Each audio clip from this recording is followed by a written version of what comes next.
Right now on Arkansas Crime Watch. It's just crazy. A former resident assistant accused of rape. That shouldn't happen, and yeah, it's just really bad. A closer look at the allegations and how students are reacting. You gotta been doing this for a while. A rash of car break-ins. Hit 30 cars within 5 hours and multiple complexes.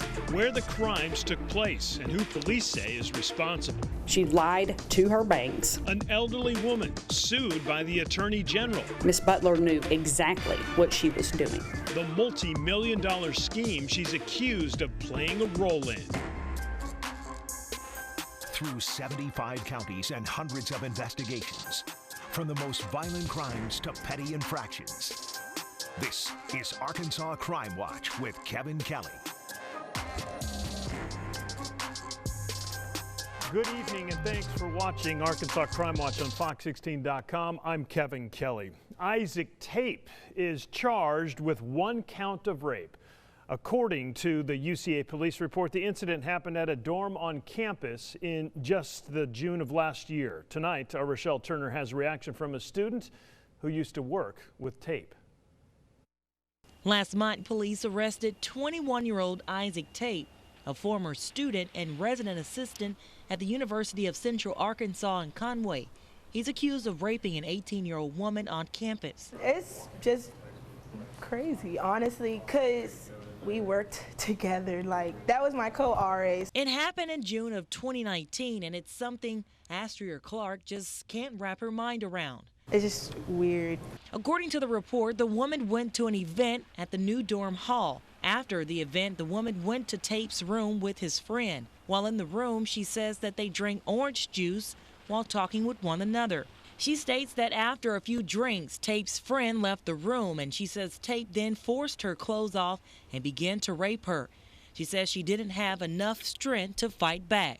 Yeah, it's totally unfortunate. It shouldn't happen, and yeah, it's just really bad. In the report, Tape said they had been drinking orange juice and vodka while playing Truth or Drink. He states that she knew there was alcohol in the juice and that she was sitting on his lap while they played the game. I'm just confused. The school says Tape is no longer a student, but people say they should have been notified when it happened. As an employee, I should know who I'm working with. At the same time, I do kind of see the perspective of the administration's office because, you know, there's always both sides to the story, and they don't want to just ruin his image just like that. So until the evidence can be said, like what the lawyer said, you're innocent until proven guilty. So I feel I stand firm in that too. According to the report, Tape told police he and the woman had been drinking alcohol and that they had consensual sex. He also told police the two of them had consensual sex a couple of days later, something the woman denies. A man is behind bars charged with the rape of a minor. Bentonville police say this man, Samuel Ayala Guzman, was arrested Thursday after an investigation of a report of rape from 2 days ago. According to a release, a 12-year-old female asked him for directions to a family member's house. He led the teen behind a dumpster and raped her, according to authorities. Ayala Guzman is currently being held at the Benton County Jail on a $250,000 bond. An Arkansas Crime Watch update. Little Rock police arrest 3 juveniles in connection to a rash of car break-ins. As Jaybird reports, all of the crimes took place earlier this week at the Fontainebleau apartment complex. James Thompson just recently moved into the Fontainebleau apartment complex in West Little Rock. Kind of finalized some of the stuff we was bringing over. He really liked all the amenities that the apartment complex had to offer. It's gated and the area was low-key. When I actually came down here to view it, I thought it was pretty quiet. Just getting settled into his new home, Thompson was feeling good until the next morning. And I noticed that it's completely gone. My console is open, my glove box is open, and you know, I had all of the glass around me. He wasn't the only one who had a busted window.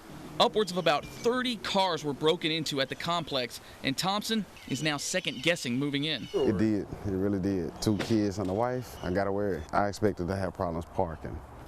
You know what I mean? Not getting got while you parked. Police are still processing evidence and statements, but Thompson thinks these are not amateurs. Hit 30 cars within 5 hours and multiple complexes. You gotta been doing this for a while. Thompson didn't have anything stolen from out of his vehicle, but with his birthday on Tuesday, instead of splurging on himself, he'll look to replace a car window. 24 hours away from my birthday, I guess I got a real gift. 2 of the juveniles were charged with 15 counts of breaking and entering and theft, fraudulent use of a credit card, and fleeing. The other juvenile was charged with fleeing and a misdemeanor theft. Police are still investigating many other cases.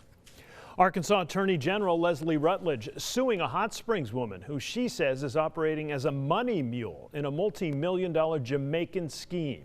The lawsuit alleges 73-year-old Jean Butler has been doing this since 2017, pretending to be part of the Mega Millions lottery. Rutledge says Butler was targeting elderly victims, telling them to send money in order to claim the phony prizes. Customs has informed us that she does not even have a passport, much less she has never traveled to Jamaica. Miss Butler knew exactly what she was doing.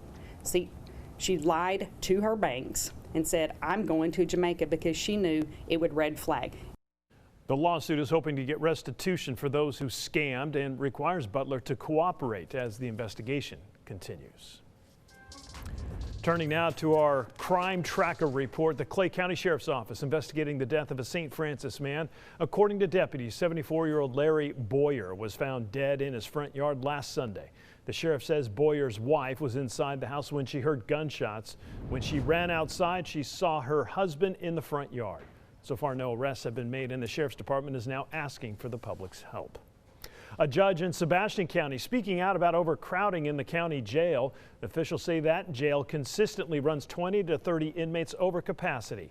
It's an issue they say goes back nearly a decade. Judge David Hudson says the county's crisis stabilization unit, which opened in March of 2018, has been successful in diverting people from jail, but it's not enough. An outside consulting company is now working on a study that will give the county a potential plan to address the overcrowding.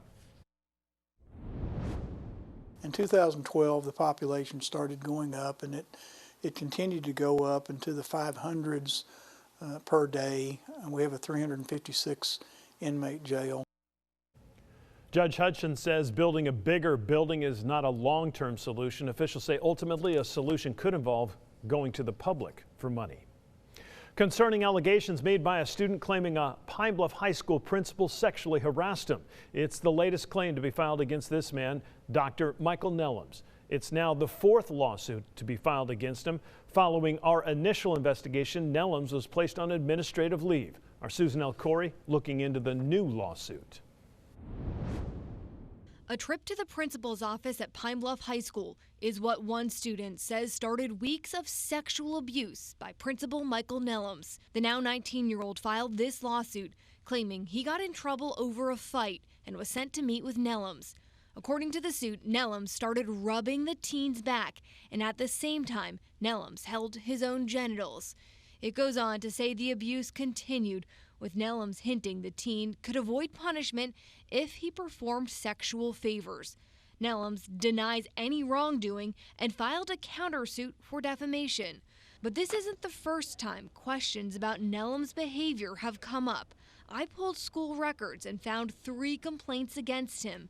The first was 4 years ago. A teacher sued Nellums for sexual harassment.